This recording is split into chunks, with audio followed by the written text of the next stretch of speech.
Hey guys, this is Fire Road, and welcome to the Valorant Patch Notes 1.02 Rundown. This patch, we're going to be getting updates to Viper, Jett, Reyna, and Cypher. We're going to be having some changes to the tagging. Surrender option is going to be added. Ranked is going to be coming out on this patch, and we're going to have some changes to the menu eye. So let's take a look at this. Viper, Toxic Screen, now burns through walls, placing emitters at all valid locations, e.g. the ground, over its length. Viper Toxic Screen is essentially strong vision scale slicing tool, but its access was, terrible, making it only useful in few spots on most maps. This should allow Viper to cut up sites, maps, and other unique areas to fake or help take ground. Okay, so my understanding, this means it won't get blocked by most things as much anymore, which, that's very nice, because that makes her lineups a lot easier to do.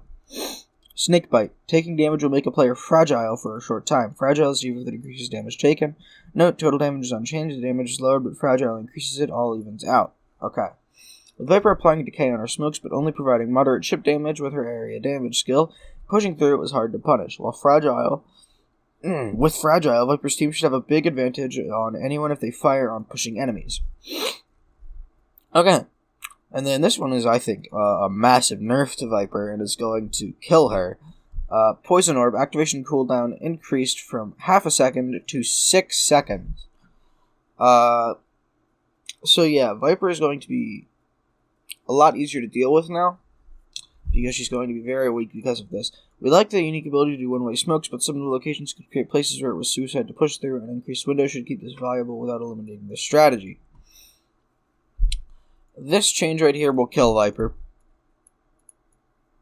I hope they lower this on the next patch to like 3 seconds. Because 6 seconds between activating and deactivating your Poison Orb, if you ever activate it, you have just suicided. Because the second you take it down, they're going to run through. Jett blades sonar pressures when used to kill Phoenix during run it back. This is nice. Solibs and S1 when Reyna kills Phoenix during run it back. That's also nice. These were two big issues with run it back, was that you would use something on them, and you wouldn't be able to get anything back out of it, but now you can. This is just another buff to Reyna, which she definitely needs another buff, Riot. Cypher fixed an issue where Spycam blocked spike defusal. I saw this bug, it was weird. Fixed an issue where players could place this application on tripwire. I didn't know that was a bug, I thought that was a feature. Added prevention for Spycam going through teleporter doors on bind players in the frame from the outside. Didn't know about that one. Glad they fixed it. Smoke tuning. Adjusted tuning around screen effects when exiting and entering smokes. Decrease blind fall-off value. Decrease near-sight intensity. Okay, so you should be able to see a little bit better in smokes now. The previous tuning for smokes made it far too punching for players to push through and take a calculated risk, really encouraging them to be used as a powerful defensive stall tool. Pushing through a smoke will still be risky, just more reasonable. That's nice. Bucky right-click. Crouch walking accuracy 3.45 to 4.1, walk accuracy 6.4 to 4.4, and run accuracy from 3.5 to 6.4. What? Okay, that's a little strange that these were the values before. We discovered an accidental discrepancy in how we were applying movement and accuracy to the Bucky's right click. One we introduced during closed beta when we added delay for players to receive walking accuracy when slowing down from a running state. This was making it so that the right click was much more accurate on the run than intended. We've fixed this now so that running with the right click is significantly more inaccurate than walking or standing still. We've also increased the inaccuracy for crouch walking to more appropriately match the amount of evasion it provides. So you're telling me that running with the Bucky was more accurate than walking at one point? That's, well, I'm glad they fixed it. Let's go with that. Competitive Mode update. Competitive Mode will be made available during this patch. Changes since closed beta. Updated rank iconography. New name for top tier rank. Radiant. I love this. I think this is a great name. Expand skill disparity range for playing with friends in rank placements. Map updates. Adjusted numerous locations to allow clearing angles to be a bit more straightforward in the following places: havens, garage doors, entrance to C-long on attacker side, cover and A lobby restructured to open up the space, which allows for additional sightlines and traversal options, C-link, A-link, and the entrance to A-server and the bottom A-server. Here is all of those. Take a quick little look at these. I like all of these changes. These are just really tidying up the map, to be honest. Removing really annoying spots where you wouldn't expect a player to be and a player probably shouldn't be to begin with. So yeah, that is that. Where did my window go? Hello? There we go. Ascent, defender spawn, entrance, attacker side of A main, including a self-boosting and additional angle to peek A main as an attacker. Oh, wait. Oh! Well, that's nice. Okay, and garden entrance. So this is everything they changed. I think this is massive. Being able to peek A main from 2 angles now, that really makes taking a lot easier than it used to be.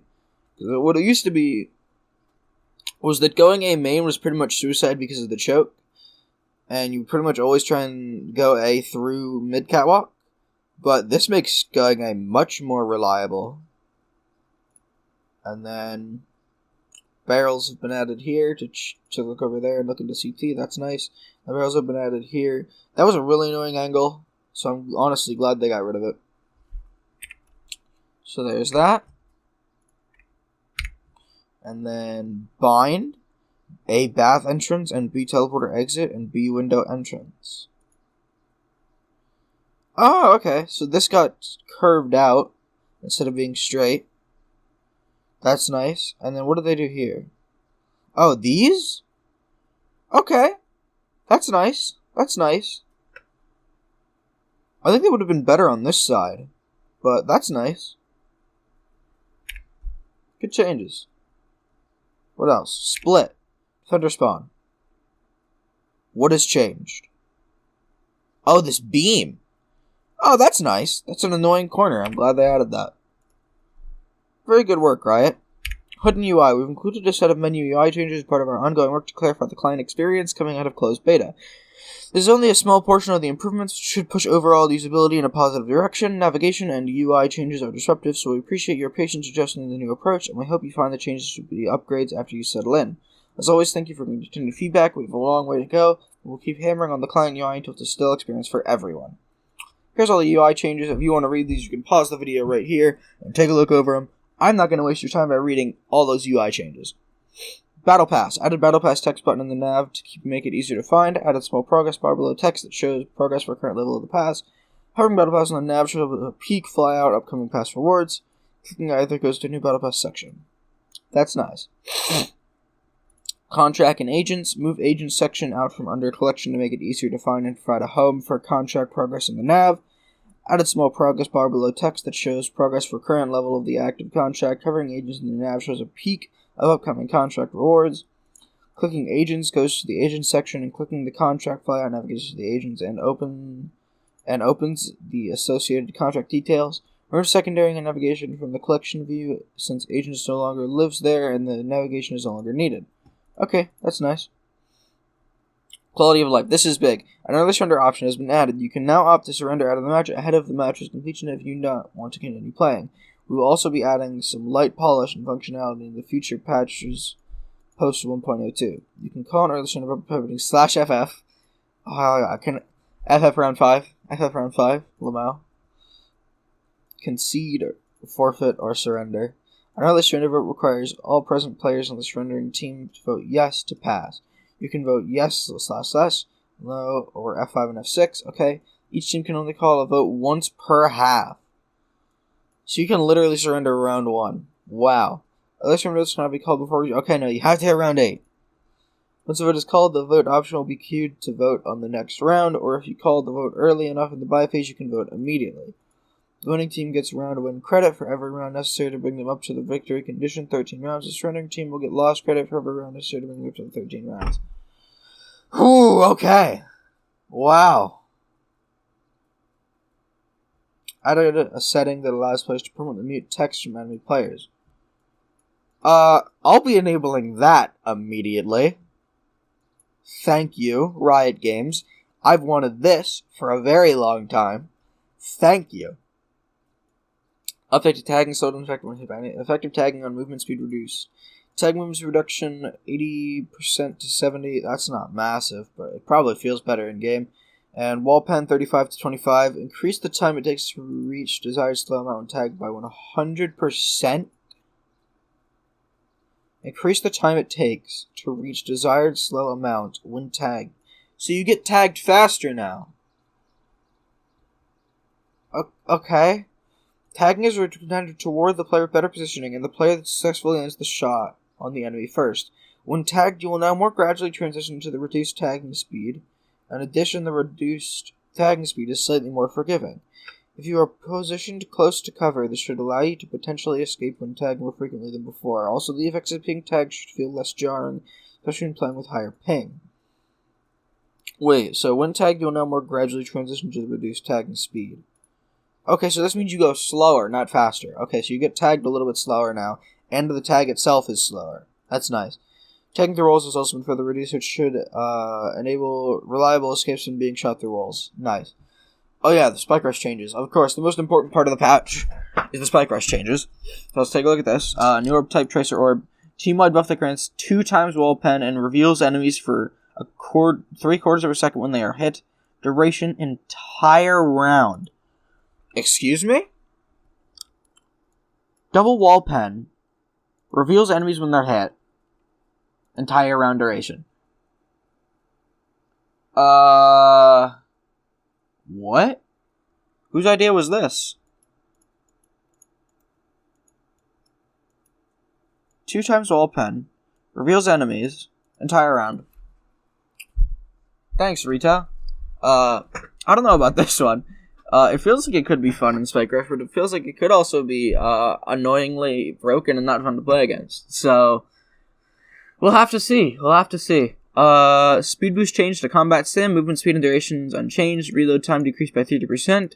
Okay, so this just makes jump force increased by 25%. Ooh. Wait, so you jump higher?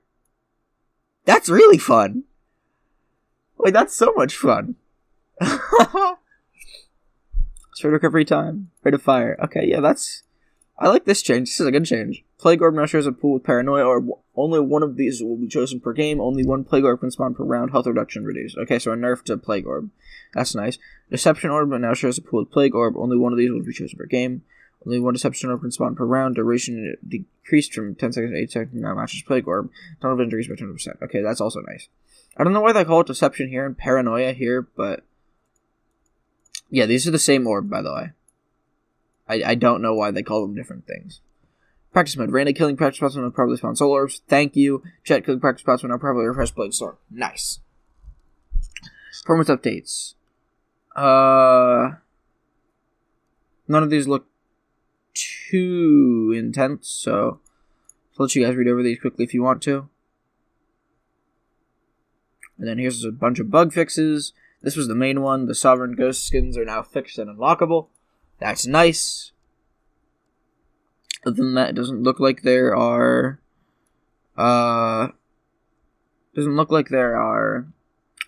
too many important bug changes.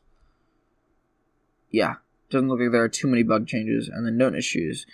Competitive match overtime on this patch will be resolved during sudden death, which we know is intrinsically unfair. We're actively working on replacing this with a more fair solution. We've discovered issues in our routing software causing some players in Sweden to be incorrectly placed on our Istanbul game servers, and this is likely causing a small number of players elsewhere to also end up on the incorrect game servers. This fix is deployed to our Stockholm networking gear, and we're redeploying the fix globally this week. Good job, Rito. That's a good one. Okay, so yeah, that's patch 1.02. A decent bit of changes. The tagging updates is good. I like the ranked update. Glad we finally have ranked out. The surrender option is nice because sometimes you just don't want to play against that team anymore. And the UI changes are also nice. I think overall, in this patch, Viper got nerfed pretty hard. Jet and Reyna got buffed. And Cypher was a pretty neutral change. They mainly just got bug fixes for him. Tagging, good change. Menu UI, good change. Surrender option, good change. And the addition of ranked and the change of the icons, also a good change. So yeah, other than that, that's patch notes 1.02. Hope you guys enjoyed this video. If you did, please like and subscribe and leave comments. And other than that, I will see you guys in the next video. Bye-bye.